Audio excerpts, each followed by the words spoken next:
जलपाईगुड़ी से खबर। जिला पश्चिम बंगाल राज्य जलपाईगुड़ी से खबर। नालाई नदी के किनारे शहीद हुए 5 शहीदों को याद करते हुए उठी स्मारक बनाने की मांग। जानी पूरी खबर। जलपाईगुड़ी आज 10 जून को नालाई नदी के किनारे बसे वन झुग्गी झोपड़ियों से डुआर्स के वन क्षेत्र के 5 शहीदों को सम्मान पूर्वक याद करने के लिए एक स्थायी स्मारक बनाने की मांग उठी। बांग्लादेश के मुक्ति संग्राम का इतिहास भले ही 1971 में लिखा गया था, लेकिन बेगार प्रथा से मुक्ति के लिए पुलिस की गोली से मारे गए 5 शहीदों की कहानी हमेशा याद की जाती है। आज वन झुग्गी झोपड़ियों में रहने वाले लोग ही शहीदों को याद किया कर स्थायी स्मारक बनाने की मांग की। बिना वेतन के वन विभाग के लिए काम करना और बिना व्यक्ति के जमीन पर रहना, ये उस समय की सरकारी नीति थी। लेकिन भारतीय सेना की मदद से मुक्ति वाहिनी की जीत ने मानो आग में घी डालने का काम किया।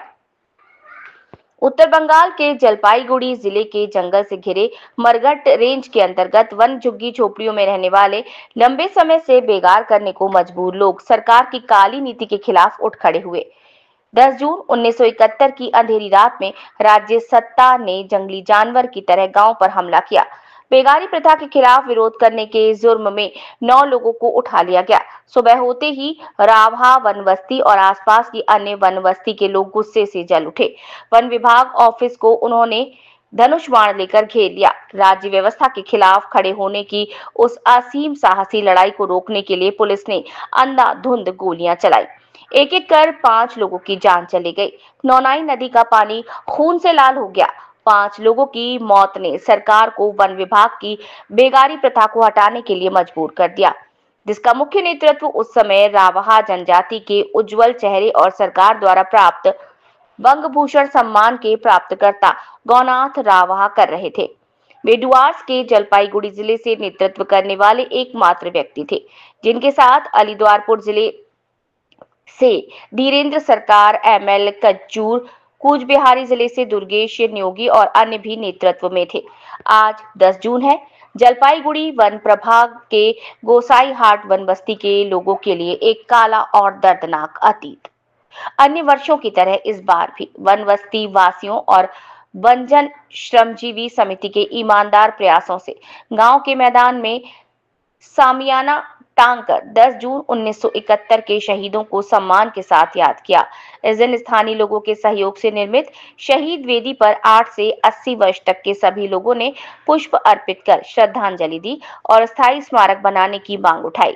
इस संदर्भ में भूमिपुत्र भावेंद्र राव ने कहा कि 54 वर्ष बीत जाने के बाद भी सरकार की ओर से इन 5 शहीदों को याद में कोई स्मारक नहीं बनाया गया। কিভাবে আজকের দিনটিকে উদযাপন করা হলো? আজকের দিনটি শুধু নয়, আজ থেকে গত প্রায় 53 বছর আগেও এই দিনটাকে স্মরণ করা হয়েছিল। আজকেও তার 54তম স্মরণ সভা। 1971 সালে 10 জুনই এই বেগারি প্রথার বিরুদ্ধে আন্দোলন করতে গিয়ে এবং করে খাবার জন্য জমির ব্যাপারে আন্দোলন করতে গিয়ে সেদিনকা পুলিশের গুলিতে আমাদেরই এই গ্রামে গোসাইহাট বনবস্তির থেকে 5 জনের প্রাণ চলে গিয়েছিল পুলিশের গুলিতে, এবং সেদিন থেকেই আমরা এই দিনটাকে স্মরণ করছি। বলছিলাম এই যে মানে একটা অতীত, একটা ইতিহাস, একটা যুদ্ধের একটা কাহিনী, যেখানে মানে নতুন প্রজন্মের কাছে গোটা বিষয়টাই অজানা হয়ে যাচ্ছে এবং ভুলতে বসেছে এই বিষয়টা। হ্যাঁ, আমরা প্রতি বছরই চেষ্টা করি। সত্যি কথা বলতে ইতিপূর্বে যারা আমাদের নেতৃত্ব ছিলেন, অভিলাখ ঠাকুর, প্রেমচাঁদ লাকড়া, শান্তু মুন্ডা এনারা যখন ছিলেন, তখন এই প্রোগ্রামটাকে আরও জাঁকজমক সহকারে প্রচারের মধ্য দিয়ে এটাকে প্রোগ্রামটা করা হতো। এখন যেহেতু বর্তমান প্রজন্মের কাছে এই বার্তাটা আমরা সহজে পৌঁছাতে পারছি না, বা এরকম উদ্যোক্তা এখন নাই বলেই এটা অনেকটা পিছিয়ে যাচ্ছে। এটা আমাদের একটা দুর্ভাগ্যের বলা যায়। এখন অবশ্যই আরেকটা ভালো দিক আমরা দেখতে পাচ্ছি, সেটা হচ্ছে গত প্রায় 3 থেকে 4 বছর আগের থেকেই উত্তরবঙ্গ বনজন শ্রমজীবীর মঞ্চ থেকে উদ্যোগ নিয়ে এই প্রোগ্রামটাকে আরও ভালো করে করার চেষ্টা করা হচ্ছে, এবং তাদের উদ্যোগে এবং গোসাইহাট গ্রামের বা আশপাশের যে গ্রামগুলো রয়েছে বনগ্রাম, সেই গ্রামগুলোর সহযোগিতায় এই শহীদ বেদিটাকে আরও ভালো করে করার চেষ্টা করা হচ্ছে। যদিও আর্থিকভাবে মানে আমরা সহযোগিতা করছি, সমস্যার জন্য এটা আগাতে পারছি না। তবে চেষ্টা করা হচ্ছে আগামীতে যাতে এটাকে কমপ্লিট করে ভালো করে উদ্বোধনের মধ্য দিয়ে আমরা একটা মানুষের জনসমক্ষে এটা তুলে ধরতে পারি। এই যে 5 জন শহীদ, এদের কোনো মূর্তি মানে বানানোর কোনো পরিকল্পনা বা কিছু কি রয়েছে?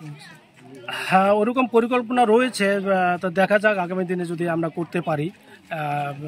সত্যি কথা বলতে কি তাদের ছবি আমরা ইতিপূর্বে আমরা খুঁজেছিলাম, কিন্তু ছবি না পাওয়ার কারণে এটা ঠিক তার মুখটা আনা সম্ভব হবে কিনা সেটা সন্দেহ আছে।